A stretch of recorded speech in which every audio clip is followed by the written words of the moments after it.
Hello everyone. तो कैसे आप सब लोग? आई होप कि आप लोग अच्छे ही होंगे। ठीक है, अपनी पढ़ाई में मगन होंगे। तो चलिए अब स्लाइड्स को ऑन कर लेते हैं। कैसे ऑन होगा भाई? यहाँ से ऑन होगा ना? ठीक है, स्लाइड्स हो गया ऑन। तो आज से अभी तक आपने क्या किया होगा, हमारी एमसीक्यू की वीडियोस देखी होंगी ज़्यादा। ठीक है, क्योंकि बनाई भी मैंने अभी तक एमसीक्यू की ही वीडियोस हैं। ठीक है, तो आज से हम अपना थ्योरी का शुरू करते हैं। यहाँ पे पेन सेलेक्ट नहीं हो रहा यार। देखें, हाँ अब हो गया। Turn on pen. इंक देखें, इंक कौन सी रखें? ब्लू। कैसा बैकग्राउंड है? ग्रीन ठीक रहेगी ना? तो मैं बात कर रहा था कि या अभी तक आपने क्या किया होगा, हमारी केवल और केवल एमसीक्यू की वीडियो जी देखी थी। तो आज से हम थोड़ा थोड़ा थ्योरेटिकल भी कवर करने वाले हैं। ठीक है, ये क्या है यार? ये तो लेज़र पॉइंटर है, ये ऑटो प्ले है। इसमें आए तो कीबोर्ड शॉर्टकट। यार मेरे को ना इसको थोड़ा फाइन करना है, तो ये फाइन पता नहीं। तो अब हम थोड़ा थोड़ा थ्योरेटिकल चीज़ें भी हम अपना डिस्कस करने शुरू करेंगे। ठीक है, थ्योरी थ्योरी थ्योरी की चीज़ें। तो और आज हम माइक्रोबायोलॉजी से ही शुरुआत कर रहे हैं अपनी इसकी। ठीक है, पहले माइक्रोबायोलॉजी कवर होगी, उसके बाद बायोकेमिस्ट्री की भी वीडियोज़ आएंगी। ठीक है, उसके बाद हिस्ट्री भी, अगर आप लोगों का अच्छा साथ रहा तो और भी टॉपिक पर वीडियोज़ आती रहेंगी। ठीक है, या this is me myself Chetan Prakash. ठीक है, I have done my BSc MLT from PJ Chandigarh, and in this video we are going to discuss about the Nobel laureates in microbiology। अब ये जो टॉपिक है जो मैं अभी आपको पढ़ाने जा रहा हूँ, इसका इसका ये मतलब ये एज सच कि आपकी जो क्या बोलते हैं, एज सच मतलब इसको ये टॉपिक आपको कहीं नहीं मिलेगा, क्योंकि कोई बात ही नहीं करता इसी मतलब कम इसके बारे में। थोड़े कम ही आपको लेक्चर मिलेंगे यूट्यूब पे, लेकिन यहाँ से क्वेश्चन जरूर आता है गाइस। ठीक है, एक चीज़ आप याद रखना, यहाँ से क्वेश्चन जरूर आते हैं, क्योंकि कई बार यही पूछ लेते हैं कि अच्छा डीएनए का जैसे वाटसन एंड क्रिक ने दिया था। ठीक है, वाटसन एंड क्रिक ने जो मॉडल दिया था ना, उसके बाद उनको नोबेल प्राइज़ मिले था। तो इसमें मैं केवल और केवल ये चीज़ें डिस्कस नहीं करूँगा कि सिर्फ और सिर्फ नोबेल प्राइज़ विनर, उसके साथ साथ जो एक्स्ट्रा नॉलेज है, एक्स्ट्रा जो ज्ञान है, वो भी आपको इस वीडियो में मिलेगा। एग्ज़ाम के पॉइंट ऑफ व्यू से आपको कौन कौन सी चीज़ें हैं जो वो क्या बोलते हैं आपकी, कौन कौन सी चीज़ें इंपॉर्टेंट हो जाएंगी, वो सारी चीज़ें भी हम इसमें डिस्कस करेंगे। ठीक है, तो नोबेल लॉरिएट्स के बारे में डिस्कस करेंगे। और एक बात बता दूंगा, इस इतना आसान नहीं होता नोबेल प्राइज़ किसी को मिलना, क्योंकि the highest price in the field of medicine, in the field of biology, तो आपको पता होगा नोबेल प्राइज़ की वैल्यू क्या होती है। ठीक है, कुछ ऐसा कार्य करना पड़ता है जो सोसाइटी के लिए बेनिफिशियल हो। ठीक है, जो हमारे समाज के लिए सहायक हो। और जो ये खिलते हुए चेहरे आप देख रहे हो ना, इनको नोबेल प्राइज़ ऐसे नहीं मिला, इनके पीछे इनकी सालों की मेहनत है गाइज। आपको जानकर हैरानी होगी, एक सिंगल, अभी तो खैर बायोटेक आ गई है, बायोटेक की हेल्प से अब तो काफ़ी काम हमारा आसान हो गया है। रिकॉम्बिनेंट डीएनए टेक्नोलॉजी आ गई है। ठीक है, हाइब्रिड डीएनए जिसको हम लोग बोलते हैं। तो पहले गाइज एक वैक्सीन बनाने के लिए भाई 50-50 साल लग जाते थे बंदों को। ठीक है, 20-20 साल इस सिंगल लैब में काम करना, it's not easy task guys, believe me. तो ये जो चेहरे आप देख रहे हो ना भाई, इनके सामने मैं नतमस्तक होता हूँ। ठीक है, ये हमारे कार्ल लैंडस्टीनर साहब हैं, जिन्होंने एबीओ ब्लड ग्रुपिंग दी थी, उनके लिए इनको नोबेल प्राइज़ मिला। ये हमारे रॉबर्ट कोच साहब हैं। ठीक है, इनको कौन नहीं जानता, सब जानते हैं इनको, फादर ऑफ बैक्टीरियोलॉजी। और ये हमारे लेवरेन साहब हैं। ठीक है, लेवरेन साहब को भी आप अच्छे से जानते होंगे। ठीक है, पैरासाइटोलॉजी में मेनली इनका जो काम रहा है। तो ये मतलब ये वीडियो ना एक तरह से जो साइंस में जिनका इंटरेस्ट है, जिनका साइंस में रुचि है, उनके लिए काफ़ी इंपॉर्टेंट होने वाली है, क्योंकि इसको कोई भी जनरली भी आप देख सकते हो। अगर आपका इंटरेस्ट है थोड़ा सा रिसर्च, ठीक है, रिसर्च की तरफ अगर आपका थोड़ा इंटरेस्ट है, तो आपके लिए वीडियो काफ़ी बेनिफिशियल होगी। ठीक है, क्योंकि जब तक आप किसी सब्जेक्ट में इंटरेस्ट नहीं लेते हो ना, तब तक वो आपको मतलब ऐसा ही लगेगा, बर्डन टाइप। अगर आप किसी सब्जेक्ट को प्यार से पढ़ोगे, इंटरेस्ट लेके पढ़ोगे, तो वो बहुत बर्डन नहीं लगेगा आपको। ठीक है, तो चलिए, बहुत सारी बातें हो गई, अब बढ़ते हैं आगे। मैं बात कर रहा था नोबेल प्राइज़ की। नोबेल जो प्राइज़ शुरू किया था, सबसे पहले तो थोड़ा नोबेल प्राइज़ के बारे में भी आपको बता दूं। नोबेल प्राइज़ गाइज जो अल्फ्रेड नोबेल था, अल्फ्रेड नोबेल थे साइंटिस्ट, ठीक है। अल्फ्रेड नोबेल की याद में दिया जाता है, हर साल नोबेल प्राइज़ मिलता है, ठीक है। और केमिस्ट्री में इसके ऊपर मैंने एक वीडियो भी बनाई हुई है मेरे दूसरे चैनल पर, जो चेतन प्रकाश नाम से चैनल है, उसके ऊपर मैंने एक वीडियो बनाई हुई है नोबेल प्राइज़ के ऊपर, तो आप चाहो तो उस वीडियो को भी देख सकते हो। मैं इसको पीछे वीडियो उसमें लगा दूंगा, आई बटन में डाल दूंगा, ठीक है। कि नोबेल प्राइज़ की थोड़ी बहुत हिस्ट्री उसमें मैंने बताई है, तो नोबेल प्राइज़ कैसे दिया जाता है, तो सारी चीज़ें मैंने उसमें बताई हैं, तो वो वीडियो भी आप जाकर देख सकते हो फॉर द यूर जीके, मतलब जीके की नॉलेज के लिए। क्योंकि नोबेल प्राइज़ से क्वेश्चन आता ही आता है यार। जैसे मान लो इस साल का नोबेल प्राइज़, जैसे आप कोई एग्ज़ाम दे रहे हो, ठीक है, और उसमें जीके आएगी, और आप साइंस से रिलेटेड हो, मतलब आपका सब्जेक्ट, तो नोबेल प्राइज़ के ऊपर क्वेश्चन बनने का हाई चांस रहते हैं, क्योंकि करंट अफेयर का भी वो होता है ना, ठीक है। करंट अफेयर की भी एक तरह से न्यूज़ में आप सुनते हो, उस आज का नोबेल प्राइज़, इस साल का नोबेल प्राइज़ इनको मिला, इस साल का नोबेल प्राइज़ इनको मिला, ठीक है। तो नोबेल प्राइज़ के बारे में आपको सारी चीज़ें उस वीडियो में मिल जाएगी। तो लेट्स गेट स्टार्टेड गाइज। तो list of Nobel laureates in their contribution in microbiology. सबसे पहले शुरुआत करते हैं 1901 से। सबसे पहला नोबेल प्राइज़ था, ठीक है, 1901 में। वो मतलब 1901 में जो एमिल वॉन वेरिंग थे, इन साइंटिस्ट का नाम आपने सुना होगा, कहीं जगह सुना होगा। इन्होंने जो डिप्थीरिया है, डिप्थीरिया जो टॉक्सिन होता है, जो आपका डिप्थीरिया टॉक्सिन होता है, उसके खिलाफ इन्होंने क्या किया था, एंटी टॉक्सिन बनाया था। क्योंकि डिप्थीरिया आपको पता है, अभी इसमें देखो, अभी इसमें शुरू होगा आपका नॉलेज वाला पार्ट। मैं यहाँ जैसे पॉइंट डिस्कस करूँगा, ये इसके साथ साथ मैं कुछ आपसे पॉइंट भी लिखवाऊंगा, तो आप मेक श्योर करना कि वो पॉइंट अपनी बुक में या जहाँ कहीं भी आप नोट कर रहे हो कॉपी में, वहाँ पर नोट कर लो। जैसे डिप्थीरिया, डिप्थीरिया किसे होता है, कोराइनोबैक्टीरियम डिप्थीरिया से होता है ना, कोराइनोबैक्टीरियम डिप्थीरिया से, ठीक है। कोराइनोबैक्टीरियम डिप्थीरिया को हम कैसे डिटेक्ट करते हैं, एल्बर्ट स्टेन करते हैं उसके लिए, ठीक है, एल्बर्ट स्टेन करते हैं, एल्बर्ट स्टेन करते हैं। ये आपने एमएलटी में आपने पढ़ा होगा कोराइनोबैक्टीरियम डिप्थीरिया के लिए, ठीक है। अपीयरेंस कैसी होती है कोराइनोबैक्टीरियम, चाइनीज लेटर पैटर्न दिखता है उसका, चाइनीज लेटर पैटर्न, ठीक है, चाइनीज लेटर पैटर्न दिखता है आपको, ठीक है, ऐसे। और इसमें एक चीज़ और आपको याद रखनी है इसके लिए, डिप्थीरिया के लिए, इसमें हम क्या दिखता है, मेटाक्रोमेटिक ग्रेन्यूल्स, मेटाक्रोमेटिक मेटाक्रोमेटिक ग्रेन्यूल्स। मेटाक्रोमेटिक ग्रेन्यूल्स के लिए तो हम ये करते हैं, एल्बर्ट स्टेन करते हैं, ठीक है। मेटाक्रोमेटिक ग्रेन्यूल्स का दूसरा नाम भी आपको पता होना चाहिए, इनको पॉली मेटाफॉस्फेट ग्रेन्यूल भी बोलते हैं, ठीक है, पॉली मेटाफॉस्फेट, ठीक है, पॉली मेटाफॉस्फेट ग्रेन्यूल भी इनको बोलते हैं। तो अगला है वो है आपका, ये थोड़ा आपको डिप्थीरिया के रिगार्डिंग आपको बातें पता होनी चाहिए। अगला है वो आपका मलेरिया के ऊपर है। सर रोनाल्ड रोज को 1902 में जो नोबेल प्राइज़ मिला था, सर रोनाल्ड, इनका क्या काम था भाई, इनका काम था मलेरिया पैरासाइट के ऊपर, मॉस्किटो में, ठीक है। लाइफ साइकिल दिया था इन्होंने, बेसिकली जो आप लाइफ साइकिल पढ़ते हो मलेरिया का, ऐसे पहले वो प्री हिपैटिक साइकिल चलता है, ठीक है, हिपैटिक साइकिल चलता है, फिर RBC2, तो वो जो पूरा आप पढ़ते हो ना लाइफ साइकिल, वो इन्होंने ही दिया था, सर रोनाल्ड रोज ने। और ये इंडियन, हाँ ये याद रखना, ये इंडियन आर्मी में डॉक्टर थे ये, ठीक है, इंडियन आर्मी में डॉक्टर थे ये, आपको याद रखना है, सर रोनाल्ड रोज, ठीक है। सर रोनाल्ड रोज को 1903 में मलेरियल पैरासाइट के लिए जो लाइफ साइकिल दिया था, उसके लिए इनको नोबेल प्राइज़ मिला था। अब आता है हमारा कोच साहब का नंबर। कोच साहब का नंबर आता है भाई 1905 में।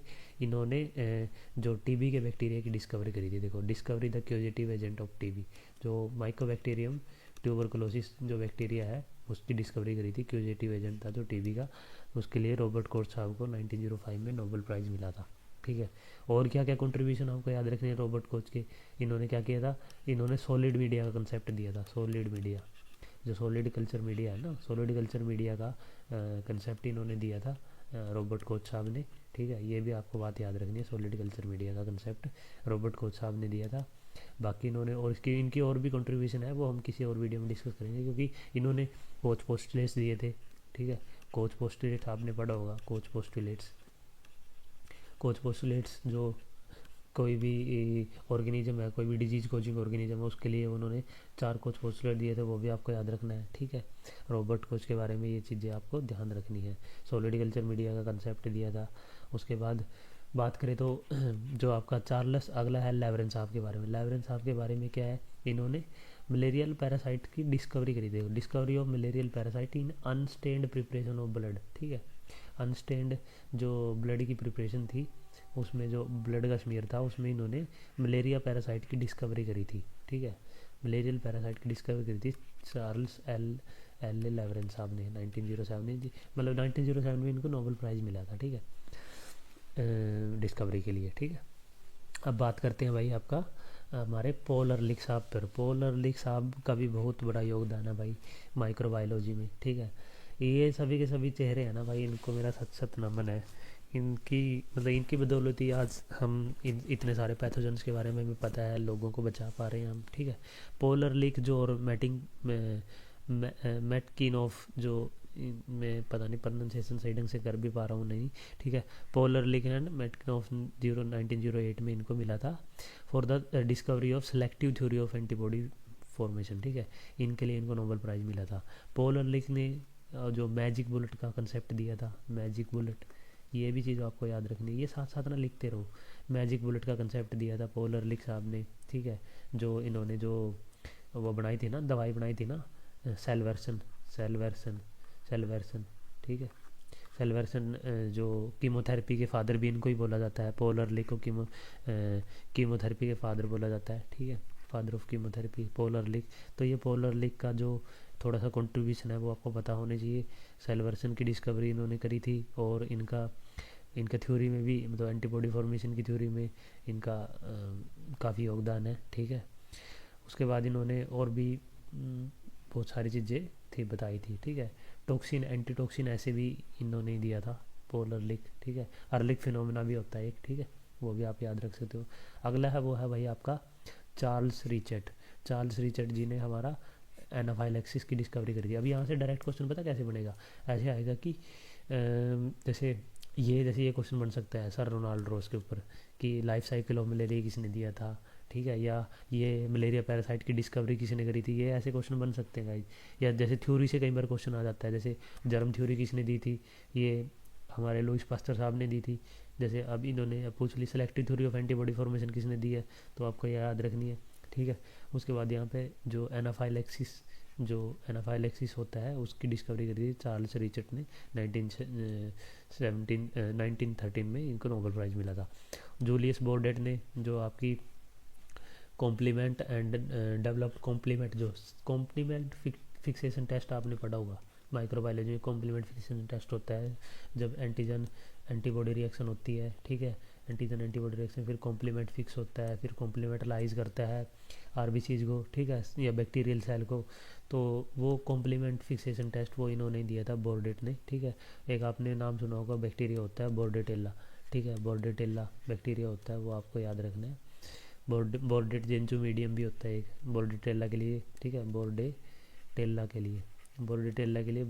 के लिए हम क्या बोर्डेट जेंजू मीडियम यूज करते हैं, सिलेक्टिव मीडिया बोर्डेटेला के लिए, ठीक है। तो ये चीज़ें आप याद रखनी है। 1990 में इन्होंने कॉम्प्लीमेंट फिक्सेशन टेस्ट की डिस्कवरी करी थी, ठीक है, जो जूल्स बोर्डेट ने। उसके बाद हमारा कार्ल लैंडस्टीनर साहब का नंबर आता है, इन्होंने एबीओ ब्लड ग्रुप की डिस्कवरी करी थी। उसके बाद एक विनर साइंटिस्ट भी आता है, विनर, ठीक है, लैंडस्टीनर एंड विनर जी ने हमारी फिर आरएच ब्लड ग्रुप भी इन्होंने दिया था, ठीक है, लैंडस्टीनर, ठीक है, आरएच ब्लड ग्रुप की डिस्कवरी, ठीक है। बाकी लैंडस्टीनर जी का तो main contribution ABO blood group, कई बार क्वेश्चन भी यही आ जाता है कि वो discovered the ABO blood group system, तो आपसे वो पूछ सकता है कि कार्ल लैंडस्टीनर जी ने किया था, तो 1930s में इनको नोबेल प्राइज़ मिला। उसके बाद भाई आता है हमारे सर अलेक्जेंडर फ्लेमिंग के, जिन्होंने पेनिसिलिन की डिस्कवरी करी थी। पेनिसिलिन जो एंटीबायोटिक है, ये कहाँ से इन्होंने किया था एक्चुअली इसको, पेनिसिलियम फंगस होती है जो पेनिसिलियम, तो वहाँ से इसको किया था। और बाद में फिर इनको फ्लेमिंग को और चेन एंड फ्लोरी इनको तीनों को शेयरिंग में नोबेल प्राइज़ मिला था ये, ठीक है। चेन एंड फ्लोरी को मिला था ये, ठीक है, फ्लेमिंग, चेन एंड फ्लोरी को इनको नोबेल प्राइज़ मिला था for the discovery of penicillin, ठीक है। उसके बाद एक और ड्रग आती है जिसको बोलते हैं स्ट्रेप्टोमाइसिन, ठीक है, स्ट्रेप्टोमाइसिन। फिर आगे स्ट्रेप्टोमाइसिन की भी डिस्कवरी हुई आगे जाके, ठीक है। ऐसे सबसे पहले जो फर्स्ट एंटी जो बैक्टीरियल जो सॉरी हाँ जो एंटी माइक्रोबियल ड्रग थी वो जो पेनिसिलिन थी, ठीक है, एंटी बैक्टीरियल जो, तो यहीं से एंटीबायोटिक्स की जो शुरुआत हुई थी, ठीक है, एंटीबायोटिक्स डिस्कवरी हुई थी। एक्चुअली ये मतलब ऐसा माना जाता है कि ये चांस डिस्कवरी थी एक, ठीक है, ऐसे प्लेट पे इन्होंने जो कोई बैक्टीरिया ग्रो करवाना था, उसके बाद फंगस की उसके ऊपर ग्रोथ आ गई, जिस वजह से बैक्टीरिया की ग्रोथ वहाँ पे इनहिबिट हो गई, ठीक है। तो ऐसा कि पेनिसिलिन ने कुछ ऐसी चीज़ें प्रोड्यूस करी है जिसकी वजह से बैक्टीरिया की ग्रोथ इनहिबिट कर गई, यानी कि बैक्टीरिया की ग्रोथ रुक गई है। तो वहाँ से फिर इनको आइडिया आया था कि हाँ कोई चीज़ है जो उस चीज़ को रोक रही है, उस चीज़ की ग्रोथ को रोक रही है, तो it can be A cure, ठीक है। तो वहीं से फिर जाकर सारी चीज़ें हुई थी। बाद में चेन एंड फ्लोरिजी ने इनका बाद में बहुत सारी, फिर आगे भी तो बहुत सारी चीज़ें होती हैं ना, ऐसा नहीं है कि डिस्कवरी करके बाद में बहुत काम होते हैं। उसके बाद आता है भाई ये 3 साइंटिस्ट का नाम याद रखना, पर रॉबिन्स, वेलर, ठीक है, और Ender, F Ender, C F Robbins and T H Weller. इन्होंने पोलियो वायरस का कल्टीवेशन किया था टिश्यू कल्चर में। देखो 1954 में cultivation of polio virus in tissue culture. और हाँ, पोलियो वायरस के बारे में आपको एक चीज़ ध्यान रखनी है। पोलियो वायरस के बारे में क्या चीज़ ध्यान रखनी है sir? Polio virus faeco oral route से फैलता है भाई, ठीक है, फिक्को ओरल रूट से फैलता है, और स्टूल सैंपल इसके लिए हम कंसीडर करते हैं पोलियो के लिए, ठीक है, पोलियो के लिए स्टूल सैंपल करते हैं हम, और फिक्को ओरल रूट से फैलता है पोलियो वायरस, ठीक है, ये चीज़ आपको याद रखनी है। उसके बाद वायरस पे भी बहुत सारी शेप एंड साइज़ होती है, जैसे बुलेट शेप जो वायरस होता है वो कौन सा पाया जाता है भाई? बुलेट शेप वायरस आपको पता होना चाहिए। रेबीज की जो जिमेट्री होती है, जो सिमेट्री होती है, वो बुलेट शेप होती है। जिमेट्री आपने पढ़ी होगी उसमें, शेप वगैरह वायरोलॉजी में, ठीक है। उसके बाद लीडर वर्ग एंड टोटम का काम आता है भाई। जो बैक्टीरिया है, बैक्टीरिया में कंजुगेशन की जो डिस्कवरी करी थी वो लीडर वर्ग एंड टोटम ने करी थी, ठीक है, लीडर वर्ग एंड टोटम। अब ये पता होना चाहिए आपको कि ये कंजुगेशन क्या होता है। कंजुगेशन आपने पढ़ा होगा, जो एक कंजुगेशन ट्यूब बनती है ऐसे, तो बैक्टीरिया में एक तरह से ये क्या है, ये रिप्रोडक्शन का मेथड है। रिप्रोडक्शन का मेथड है, कंजुगेशन ट्यूब बनती है। तो कंजुगेशन की जो डिस्कवरी करी थी वो आपकी इन्होंने करी थी, लीडर वर्ग एंड टोटम ने, उसकी वजह से उनको नोबेल प्राइज़ मिला था, ठीक है। ये भी बड़ी इंपॉर्टेंट डिस्कवरी थी in the field of microbiology. वैसे तो सारी डिस्कवरीज इंपॉर्टेंट है in the field of microbiology, ठीक है, लेकिन कुछ ऐसी थ्योरीज, ऐसी डिस्कवरीज हुई है जिन्होंने मतलब पूरे सिस्टम को हिला के रख दिया भाई, ठीक है। जैसे पेनिसिलियम की, इससे पहले कितने बंदे मरते थे यार, कितने मतलब लोग जिनको अच्छे टाइम पे मतलब एंटीबायोटिक्स नहीं मिल पाती थी, तब तक डिस्कवरी नहीं हुई थी। तो उसके बाद देखो कितना बदलाव आया। आज के टाइम में हम ये सारी एंटीबायोटिक्स यूज कर रहे हैं, अपनी लैब्स में यूज कर रहे हैं। एएसटी जब आप लगाते हो, एएसटी किसके ऊपर लगाते हो आप? मूलर हिंटन कार के ऊपर लगाते हो ना। तो कितनी जल्दी बंदे की दवाई शुरू हो जाती है पेशेंट की, और वो मतलब उसके बचने के चांसेस कितने बढ़ जाते हैं। तो यार ये पेनिसिलिन ऐसा नहीं है कि पेनिसिलिन ऐसे डिस्कवर हो गया भाई, उससे पहले वो बैक्टीरिया के ऊपर कितने सालों से काम कर रहे थे। आपको ये चीज़ पता है? आपको, मुझे नहीं पता, किसी ने बताई हो, ठीक है, लेकिन इस चैनल के ऊपर आपको ऐसी बहुत सारा कंटेंट मिलेगा। केवल पढ़ाई नहीं होगी इस चैनल पर गाइज, ये केवल पढ़ाई के लिए चैनल नहीं है, ये आपका इंटरेस्ट डेवलप करने के लिए है, ठीक है। अगर आप इंटरेस्टेड हो रिसर्च में, इंटरेस्टेड हो आप पढ़ाई में, तो ये इसमें केवल आपको पढ़ाई नहीं मिलेगी, इसमें आपको और भी आप फर्दर कैसे अपनी स्किल्स को इम्प्रूव कर सकते हो, फर्दर कैसे आप यूजी के बाद पीजी कर सकते हो, वो सारी चीज़ें मैं इस चैनल पर आने वाले टाइम में लेके आने में, क्योंकि मेरा ऐसा मानना है कि यूथ को गाइडेंस बड़ी ज़रूरी है यार। गाइडेंस जब तक नहीं मिलेगी तब तक मतलब, और इस चीज़ की काफ़ी मुझे खासकर कमी लगती है अभी इंडिया में। लेकिन अभी क्या है कि सोशल मीडिया आने के कारण बहुत सारी चीज़ें आसान हो गई है। सोशल मीडिया का यूज अच्छे से करो अगर करना है तो, ठीक है, सोशल मीडिया चलाओ, लेकिन अच्छे से यूज़ करो ना। जैसे अपनी इंडस्ट्री के लोगों से कनेक्ट करो, ठीक है, अपने जैसे पढ़ने वाले बच्चों से कनेक्ट करो, तो वो आपके लिए बेनिफिशियल होगा, ठीक है। सोशल मीडिया के अपने प्रोज एंड कॉन्स है, वो आपको मेरे से ज़्यादा बेहतर समझ में आने होंगे। तो ये कोई सोशल मीडिया के ऊपर क्लास नहीं है। तो अपने टॉपिक पे वापस आते हैं। तो हम डिस्कस कर रहे थे लीडर वर्ग एंड टोटम के। उसके बाद हम बात करते हैं आगे है जो इम्यूनोलॉजिकल जो टॉलरेंस फिनोमेना होता है, जो इसकी जो डिस्कवरी करी थी वो करी थी आपकी बर्नेट और मेडावर जी ने, ठीक है, मेडावर एटोल करके, ठीक है, मेडावर एटल। तो इन्होंने इम्यूनोलॉजिकल टॉलरेंस का जो फिनोमेना था उनके बारे में इन्होंने दिया था। उसके बाद आता है हमारा ये डिस्कवरी भाई, जिसके बारे में मैं बात कर रहा था। कुछ ऐसी डिस्कवरीज हुई है, कुछ ऐसी, वही है ना कि जैसे साइंटिस्ट में भी भाई नाम था जैसे आइंस्टाइन साहब का, तो ऐसे ही जैसे वाटसन एंड क्रिक का था। वाटसन एंड क्रिक का जो ये मॉडल था, डबल हेलिक्स मॉडल डीएनए का, ठीक है, आपको पता है इससे वाटसन एंड क्रिक से पहले जो इसके ऊपर जो काम था वो किसका था? मुझे नहीं लगता आपने पढ़ा होगा। एक रोजेलिन, रोजेलिन था, पता नहीं रोजेलिन फ्रैंकलिन तो था उनके नाम के पीछे, फ्रैंकलिन, रोजेलिन फ्रैंकलिन नाम की एक साइंटिस्ट थी। ये लेडी साइंटिस्ट थी, ठीक है। इन्होंने क्या किया था, इन्होंने एक्सरे, भाई एक्सरे, लोगों ने जो आज आप पढ़ रहे हो ना, जो आप डिस्कवरी जो आप पढ़ रहे हो, जो आप आपके सिलेबस में है, भाई इसके पीछे लोगों की जिंदगियां, मतलब क्या बोलते हैं उसको, कि जिंदगियां दांव पे लगी है, तब जाके ये सारी चीज़ें। एक्सरे क्रिस्टलोग्राफी पता कितनी खतरनाक चीज़ है? एक्सरे हर वक्त एक्सरे में काम करना, ठीक है। एक आपने साइंटिस्ट का नाम सुना होगा, उनको नोबेल प्राइज़ भी मिला है दोनों सब्जेक्ट में, फिजिक्स में और केमिस्ट्री में, फिजिक्स में एंड केमिस्ट्री में। और उनकी फैमिली में भाई, वो नोबेल प्राइज़ फैमिली बोला जाता है उसको, फिजिक्स में और केमिस्ट्री में, ठीक है। जो हमारी, जिनको नोबेल प्राइज़ मिला है, मैरी क्यूरी, आपने नाम सुना होगा, मैरी क्यूरी। मैरी क्यूरी की पूरी फैमिली को भाई नोबेल प्राइज़ मिला हुआ है। भाई इनकी जो डेथ हुई थी ना, वो रेडिएशन के कारण ही हुई थी, रेडिएशन से ज़्यादा एक्सपोजर हो गया था भाई इनका, ठीक है। तो देख रहे हो मतलब कितना ज़्यादा, आज भी मतलब जो इनके कपड़े हैं ना, इनके मैरी क्यूरी के कपड़े, वो आज भी लेड चैम्बर के अंदर मतलब रखे हुए हैं, क्योंकि वो आज भी रेडिएशन फेंक रहे हैं। ऐसा माना जाता है कि वो उनसे आज भी रेडिएशन निकल रही है। तो इन्होंने इतना काम किया रेडिएशन के साथ, कोई परवाह नहीं करी अपनी ज़िंदगी की कि आगे क्या होगा क्या नहीं होने वाला है, ठीक है। जो आपने नाम सुना होगा एलिमेंट्स, जो पोलोनियम, ठीक है, पोलोनियम एंड रेडियम की डिस्कवरी इन्होंने करी थी। ये रेडियो एक्टिव एलिमेंट है पोलोनियम और रेडियम। पोलोनियम का नाम ही पोलैंड के बाद पड़ा, जो पोलैंड कंट्री है, ठीक है, उनके बाद ही इसका नाम पड़ा था पोलोनियम। तो इनकी डिस्कवरी, कितना हजार्ड होता है भाई रेडिएशन में काम करना।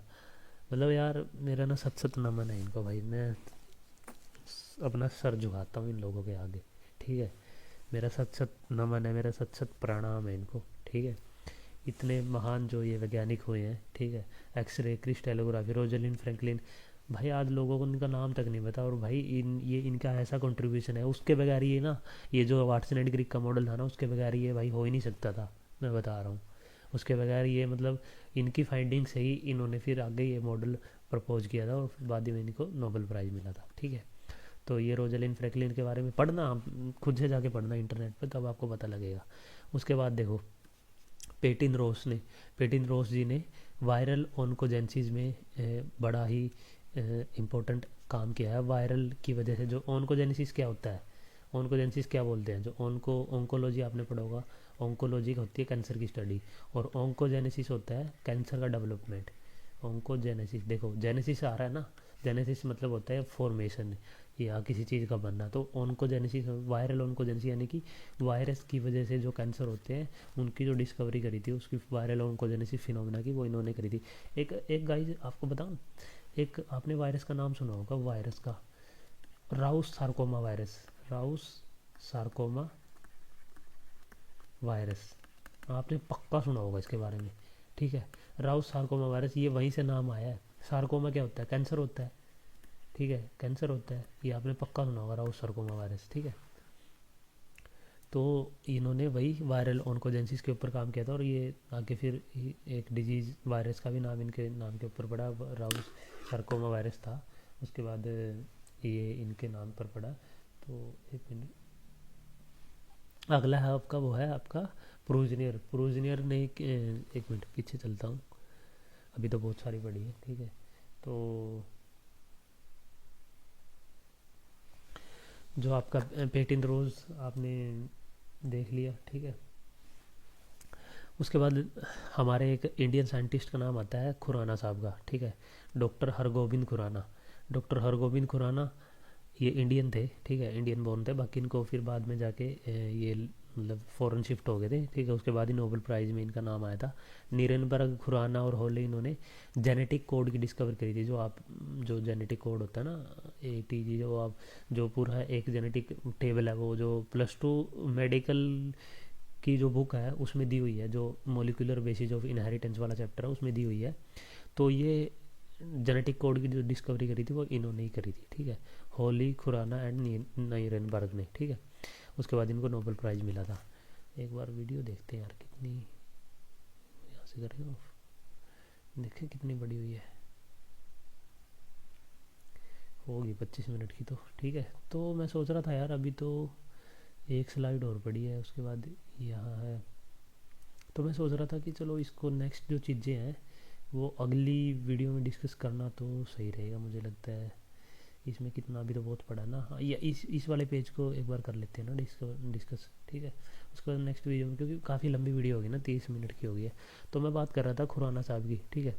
खुराना साहब की मैं बात कर रहा था, 1 मिनट, ये तो पीछे चला गया। हाँ, पेन कहाँ से होगा यार, तो यार ये पता नहीं, पेन होगा यहाँ से। हाँ, आ गया। तो वायरल ऑन्कोजेनेसिस के बारे में बात है, उसके बाद जेनेटिक कोड की बात होगी। ये खुराना साहब ये हमारे इंडियन थे, ठीक है। उसके बाद ब्लमबर्ग, हाँ भाई ये आता है, ऑस्ट्रेलियन जो एंटीजन है HBsAg, आपने सुना होगा, ये क्वेश्चन भी आ जाता है, ठीक है। कि ऑस्ट्रेलियन एंटीजन किसको बोला जाता है, तो hepatitis B surface antigen, hepatitis B surface antigen को ऑस्ट्रेलियन एंटीजन बोला जाता है। ये क्वेश्चन भाई पता नहीं कितनी बार PYQ में आया है। तो वीडियो आपकी ये थोड़ी नोबेल लॉरेट्स के लिए बारे में है, लेकिन आपको जो एक्स्ट्रा जो चीज़ें मैं आपको बता रहा हूँ ना, एक्स्ट्रा पॉइंट, वो आपको याद रखने हैं। तो हेपेटाइटिस बी सरफेस एंटीजन आपने पढ़ा होगा, जो ये ऑस्ट्रेलियन एंटीजन, ये ब्लमबर्ग जी ने हमारे डिस्कवर किया था, ठीक है। उसके बाद ये है आर येलो, जो रोजालिन येलो, इन्होंने रेडियो अम्यूनो एसिड, जो आपने पढ़ते होगे RIA, रिया की जो डिस्कवरी करी थी वो की थी आपकी आर येलो ने। रिया रेडियो अमीनो एसिड, वही कि एंटीजन एंटीबॉडी की जो रिएक्शन होती है उसको फिर हम, जैसे एक अलाइजा होता है, अलाइजा में तो क्या करते हैं हम, एंजाइम लिंक इम्यूनोसॉर्बेंट, उसमें तो एंजाइम से हम लेबल करते हैं, ठीक है। एंजाइम से लेबल करते हैं, इसमें हम रेडियो एक्टिव सब्सटेंस से वो करते हैं, फिर बाद में इसकी मेजरमेंट होती है, जो काउंटर होते हैं, रेडिएशन काउंटर, शिंटलेटर काउंटर, ठीक है। तो आर येलो इन्होंने, इनको नोबेल प्राइज़ मिला था for the discovery of radio amino acid. तो गाइज आज की वीडियो करते हैं यहाँ पे एंड, आई होप कि आपको अच्छी लगी होगी, ठीक है। नेक्स्ट वीडियो में हम जो बची हुई स्लाइडें हैं, इनको दो तीन स्लाइडें रहती हैं, तो नेक्स्ट वीडियो में हम इन स्लाइड्स पर आएंगे और नेक्स्ट पार्ट में हम और डिस्कस करेंगे, ठीक है। तो आज के लिए सिर्फ इतना ही। अगर आपको वीडियो अच्छी लगे हो, hit the like button guys, ठीक है। चैनल पर नए हो please do subscribe.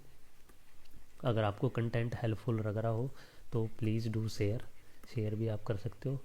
And if you have any query, if you have any suggestion, then comment box is for you can comment, ठीक है, यू कैन कमेंट।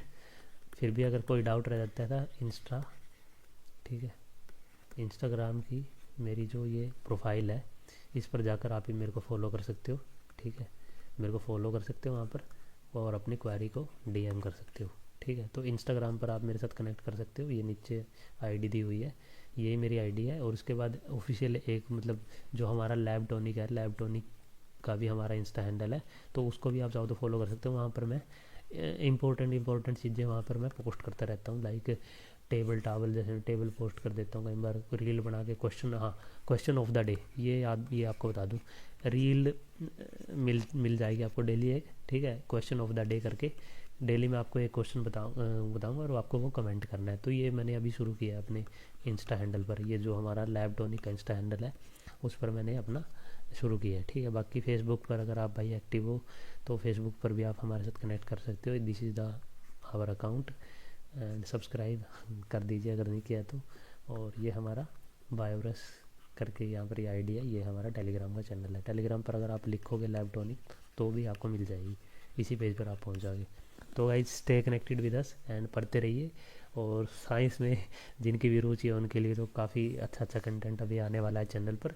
तो चलिए मिलते रहेंगे आपसे, नेक्स्ट वीडियो में मिलूँगा, तब तक के लिए नमस्कार, जय हिंद दोस्तों।